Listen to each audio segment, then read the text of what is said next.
We are going to always be here for you and your loved ones. Let's not waste any time, because one of the first things that the president spoke on during the town hall meeting is Joe Manchin, the infrastructure bill, as well as the expansion of Medicaid. Other things that Democrats are looking to do is to expand Medicare to include dental, vision, and hearing as well. Given all the negotiations that are going on, will all three of those still be covered? That's a reach. And the reason why it's a reach is not this, I think it's a good idea. And it's not that costly in relative terms, especially if we allow Medicare to negotiate drug prices. But here's the thing. Mr. Manchin is opposed to that, as is, I think, Senator Sinema is as well. Opposed to all of them? Opposed to all three, because they don't want, he says he doesn't want to further burden Medicare so that, because it will run out of its ability to maintain itself in X number of years. There's ways to fix that, but not interested in that part either. But look, Joe's not a bad guy. I mean, he's a friend. And he's always, at the end of the day, come around and voted for it. But here's the point. We're in a situation now where if you are in a circumstance that you're not able to provide, well, let me cut to the chase. I'm taking too long. One of the things we're able to do in the meantime is the most expensive of these things would be dental. Okay? Now, we're talking about, don't have a deal on it yet, maybe getting an $800 voucher from Medicare for dental work that you may need. And the hearing is a very important thing because, as Kristen Sinema, who supports this, points out, hearing is directly related to dementia. When you can't hear, you have a problem, and it impacts on dementia. So we're able to, and it's cheaper to be able to take care of the hearing, but I think I've been able to take care of that without changing Medicare, because what's happening is now you have these hearing aid companies. You no longer are going to have to go to the doctor and spend $5 grand and get it. You can go and buy at Walgreens and buy over-the-counter hearing aids. So the harder one, though, is we haven't gotten a consensus yet on how to deal with seeing glasses. But so it's not done yet, is the answer. All right. We've been speaking of the last couple of days in regards to what they plan on doing with Medicaid, Part A, all the way through the new Part G, in regards to the premium of each plan. We don't know quite yet what the costs are going to be. They should be making the announcement for the Medicare expansion, or at least the premiums, during the last week of October or the first week of November. So we're going to find out what's going on, but at least we know one thing is going on. This is the time right now to sign up for Medicaid. So if you haven't signed up for your Medicaid, you might want to do that. Now, the next thing that the president wanted to address was helping the elderly. Yes, Mr. President. My parents have been married for 73 years, and both are dealing,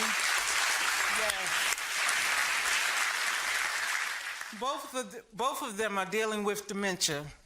My father, who is a veteran, is completely bedridden, and my mom is experiencing issues with walking. I have found the process for me to provide care for them in my home very hard.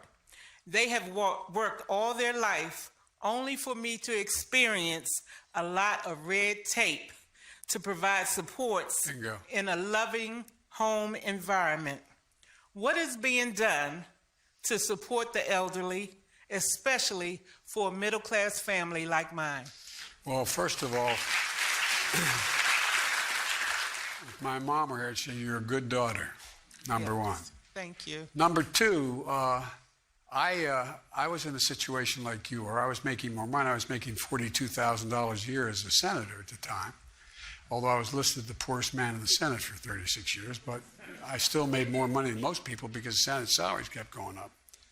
What happened was my dad got sick, and he was in hospice, so Jill and I took my dad home. We took care of him in our house. But we were lucky because we had the ability to have I have a sister who's an angel and a brother who's a wonderful guy, and we all took turns in our house taking care of them. But here's the deal. Right now, under Medicaid, there are 860,000, I think it's 860, don't hold me the exact number, it's over 800,000, who qualify for home health care aid for their parents. But there's no money there. There's no money there. So what we do is we provide the funding for Medicaid to allow you to be able to keep, if your parents had their home, keeping them in their home if you want it, or get help in your home with home care from professionals helping you take care of them. Helping you take care of them. And in many cases where you're not taking care of them in your own home, but they're staying in their home, you're going to be able to have the ability to have someone come in and make their meals for them. They don't have to be there 24/7. So there's a lot of things we're doing. In addition to the process, we're going to be able to train up those home care workers who are usually minority women, women of color, as well as immigrants. And they have the capacity to learn more as they go along to move to the point where they can become practical nurses and things like that. So it makes a lot of sense, and it's cheaper. It's amazing how her mother and father have been married 73 years, and yet at this point in time in their lives, it's difficult for the daughter to find assistance to be able to be there for her parents in their later years in life. So hopefully President Biden and the administration can do something about this in this infrastructure bill, because this is very important. All of us one day with good health will get older. No matter how great we feel today, we may need somebody to take care of us in our elder years. So if the Republicans decide that they don't want to focus on helping the elderly, at least we know the president, the Democrats, and independent Bernie Sanders are trying to do something about helping the elderly.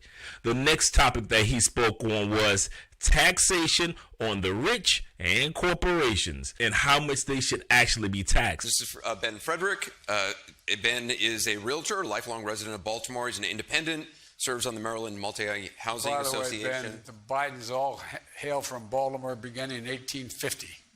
So I don't know how the hell they kicked me out, but I'm... Ben, what's your question? IRS data shows that the top 5% of income earners pay 60% of the income taxes in this country. I hear you repeatedly say that the wealthy are not paying their fair share of income taxes. What is the percentage of income that you believe is fair? Well, I think what's fair is that the present tax code, the highest tax rate is 35%, number one, okay? Number two, you're in a circumstance where corporate America is not paying their fair share. And I come from the corporate state of the world, Delaware. More corporations in Delaware than every other state in the union combined, okay? Now here's the deal though. You have 55 corporations, for example, in the United States of America, making over $40 billion, don't pay a cent. Not a single little red cent. Now, I don't care. I'm a capitalist. I hope you can be a millionaire or a billionaire. Not a problem. But at least pay your fair share. Chip in a little bit. Well, let me follow up, because Kyrsten Sinema, who you mentioned, Senator Sinema, is opposed to any tax rate hikes for corporations and for high earners. Speaker Pelosi suggested today she could accept that. The question is, A, would you accept that? No rate hikes, tax rate hikes for corporations or high earners? And if so, how would you pay for this plan otherwise? Because you don't have to, look, here's the deal. The tax rate, the corporate tax rate was 37%. Barack and I thought it should come down. We thought it should come down to 28%. In the process, it came down to 21% under Trump, which even the corporate leaders, and you know if you're in real estate, major real estate, ask them. They know they should be paying a little more than 21%, because the idea that if you're a school teacher and a firefighter, you're paying at a higher tax rate than they are as a percentage of your taxes. But here's the deal. I believe that we can we can pay for this whole thing. I have it written in a card here, but I won't bore you with the detail. But for example, if you in fact made sure that you paid a minimum 15%, if you're paying nothing, minimum 50. That's over almost $400 billion over 10 years. Just like he said, America is a capitalistic society. We like to see the person that goes from being homeless or poor, going up the corporate ladder, or going into entrepreneurship and creating an amazing business or product or service. We love a good story where a person goes from rags to riches. But at the same time, it shouldn't be where we all pay the taxes and the rich pay little to no taxes. So the president is trying his best to do something about this, even though you have senators such as Kristen Sinema and Joe Manchin that are fighting greatly against taxing the rich. Most importantly, the president really wants us to understand that how he feels about the filibuster in the Senate, as well as the Build Back Better plan that he has been trying to implement since the beginning of his administration. On voting rights, if it is as important to you as you say, I think there's a lot of Democrats who look at the filibuster and would like to see it changed, even if it was just on this one case. Why do you oppose that? By the way, I think they make a very good point. Here's the deal. If, in fact, I get myself into, at this moment, the debate on the filibuster, I lose at least 3 votes right now to get what I have to get done on the economic side of the equation, the foreign policy side of the equation. So, what I have said, you're shaking your head no, but let me tell you something, Jack, it's the truth. Number one. Number two, what I have proposed in the meantime is it used to be the filibuster the way it worked, and we have 10 times as many, more than that, times the filibuster has been used since 1978. It used to be you had to stand on the floor and exhaust everything you had, and when you gave up the floor and someone else sought the floor, they had to talk until they finished. You're only allowed to do it a second time. After that, it's over. You vote. Someone moved for the vote. I propose we bring that back now, immediately. But I also think we're going to have to move to the point where we fundamentally alter the filibuster. The idea that, for example, my Republican friends say that we're going to default on the national debt because they're going to filibuster that and we need 10 Republicans to support us is the most bizarre thing ever heard. I think you're going to see, if it gets pulled again, I think you're going to see an awful lot of Democrats being ready to say, not me, I'm not doing that again, we're going to end the filibuster. But it's still as difficult to end the filibuster beyond that. That's another issue. But are you saying once you get this current agenda passed on spending and social programs that you would be open to fundamentally altering the filibuster or doing away with it? Or doing away with it? Well, that remains to be seen. Exactly what that means in terms of fundamentally altering it, whether or not we just end the filibuster straight up. There are certain things that are just sacred rights. One's a sacred obligation that we never going to renege on a debt. We're the only nation in the world. We have never, ever reneged on a single debt. But when it comes to voting rights is equally as consequential.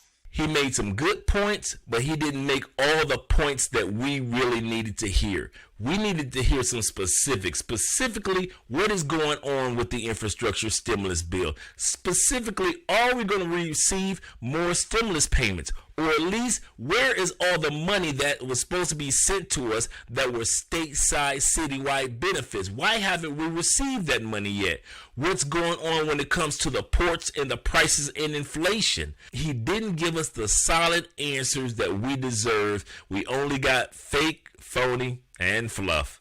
And at the same time, we still have the infrastructure bill negotiations all over the place. And we also have Senator Joe Manchin, who has been secretly plotting to leave the Democratic Party. David Korn here with a Mother Jones exclusive. Senator Joe Manchin in recent days has told associates that he's considering leaving the Democratic Party. And not only that, he has a two-step exit strategy already planned. Here's what we know. Manchin has been an obstacle to the Democrats and Joe Biden. He has demanded that they cut the size of the social infrastructure bill from $3.5 trillion to $1.75 trillion. And if that doesn't happen, he's considering leaving the party for good. Then he would declare himself a, quote, American independent, unquote. We exclusively have learned the details of Manchin's two-step exit strategy.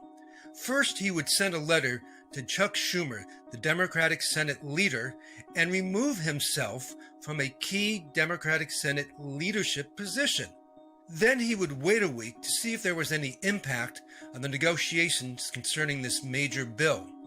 After a week, he would then change his registration from Democratic to Independent. In this scenario, it's unclear whether Manchin would still caucus with the Democrats and allow them to retain control of the Senate, or whether he would side with the Republicans and hand the Senate over to the GOP. We don't know. We've also learned that Manchin was prepared to take this step earlier this week and even mentioned the possibility to Joe Biden. But positive conversations he had with Democrats prevented him from doing so. That said, even if Manchin doesn't leave the party now, he has told associates that he believes he is out of sync with the Democratic Party and may well leave it sometime before the November 2022 midterm elections. Even though Joe Manchin had been drugged back into politics by the Democrats to be able to get the Senate majority, and even though Joe Manchin says he wants to become an independent, he's more like a Mitch McConnell than he would be of a Bernie Sanders who's independent. He's the only independent that we have in the Senate. We're going to see how this turns out, but right now we need Joe Manchin to get on board with the rest of the senators and get this infrastructure stimulus bill passed. Well, my name is Andre of Mostly Money, and you're here. Well, my name is Andre of Mostly Money, and I'm here to give you all facts.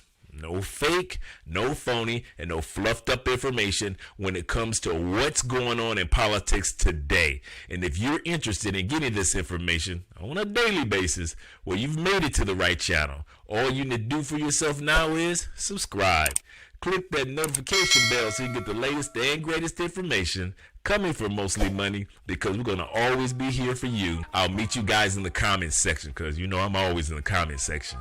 And if I don't get a chance to speak to you, and you don't get a chance to speak to me, we are not going to fret about it, because I'll be speaking to you again.